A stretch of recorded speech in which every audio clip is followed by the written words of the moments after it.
Otis started sniffing at Lily's crib every single night. Not playing, not curious, sniffing. Slow and deliberate, the way a bloodhound does when something matters. His wrinkled face would hover just above the crib rail, nostrils working in that slow, rhythmic way bloodhounds are famous for. Sometimes he'd stay there for almost a full minute, perfectly still, before finally walking away satisfied. At first, Sarah thought it was just habit, a 75-pound dog with a nose built for tracking, doing what his breed had done for centuries. But this wasn't tracking a scent across a field. This was a nose pressed gently against a sleeping baby's blanket, night after night, like he was checking on something. 3 weeks later, that habit saved her life. But to understand what happened that night, we have to go back to the beginning. Sarah and Michael adopted Otis from a shelter just outside Nashville, Tennessee, 6 months before Lily was born. She worked as a nurse at a children's clinic downtown. He managed a small hardware store his father used to run. Otis had been there longer than any other dog in the building. Big ears, sad eyes, a nose that worked twice as hard as the rest of him. Most families walked right past his kennel without a second glance. Bloodhounds, the volunteer explained, were bred to follow scent for miles without stopping, sometimes pulling so hard on a leash that first-time owners gave up within days. In a small house, that nose could be a lot to manage. Michael and Sarah didn't see a problem. They saw a dog who deserved a chance and a nose that might just be useful one day, though they had no idea how true that would turn out to be. When Lily was born that spring, Otis became obsessed with her in a way nobody quite expected. He wasn't interested in her toys, he wasn't interested in her crying, the way some dogs get anxious around noise. He was interested in her smell. Every time Sarah changed her clothes, fed her, or brought her home from a doctor's visit, Otis would walk over and press his nose to her, slow and thorough, like he was reading a book only he could understand. It didn't matter how tired he was or what time of day it was, the routine never changed.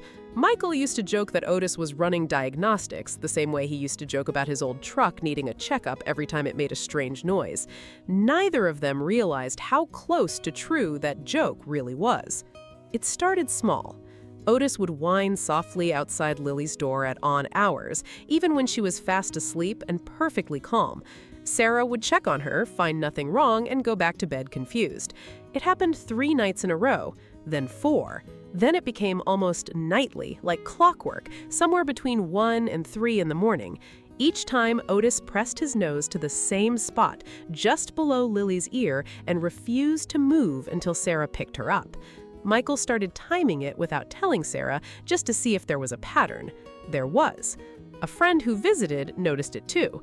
"Does he always do that?" she asked, watching Otis nudge Lily's neck with his nose for the 3rd time that afternoon. Sarah didn't have an answer yet. She had started keeping a mental note of the days it happened most, almost without realizing she was building a pattern of her own. If this story is touching your heart the way it's touching ours, please take a second and subscribe. Every subscriber tells us these stories matter.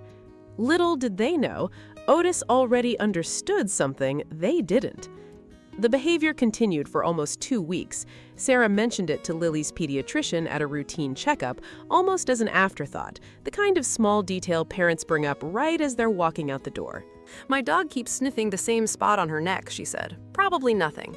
The pediatrician didn't dismiss it the way Sarah expected her to. Dogs, she explained, can sometimes detect subtle changes in body chemistry long before symptoms become visible to humans, especially breeds built for scent work. It didn't always mean something serious, but it was worth paying attention to, she said, and worth trusting. Moments like these remind us why stories like this deserve to be shared. Sarah started watching more closely after that conversation. She noticed Lily seemed a little more tired than usual, a little warmer to the touch some evenings, though never enough to register as a real fever. Nothing a thermometer could prove, nothing a doctor could diagnose from a single visit. Just small, quiet changes that a tired new mother could easily explain away. If you've ever felt this kind of love from an animal, you already know why we keep telling these stories. Otis, meanwhile, never stopped his nightly ritual, nose to the same spot, a soft whine if Sarah didn't come check fast enough. He had appointed himself to a job nobody gave him, and he refused to clock out. Neighbors who heard the story later could hardly believe it. "A dog can't actually smell illness," one of them said, half joking, half uncertain. Sarah just shrugged. She wasn't sure either, but she had stopped doubting him weeks ago. And then, on a Tuesday night in March, everything Otis had been warning them about came to a head. Sarah woke at 2 a.m. to Otis pawing frantically at her bedroom door, something he had never done before.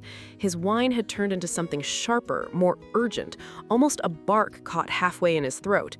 She followed him straight to the nursery and found Lily burning with fever, her small body limp and unusually still. Sarah's hands shook as she scooped her up and called Michael's name down the hallway. The thermometer read higher than either of them had ever seen. They rushed Lily to the emergency room within minutes, Otis pacing by the front door as the headlights disappeared down the street. Doctors discovered a sudden, serious infection, the kind that can escalate quickly in infants if it isn't caught in time. Because they arrived early, treatment started immediately, well before the infection had a chance to spread further.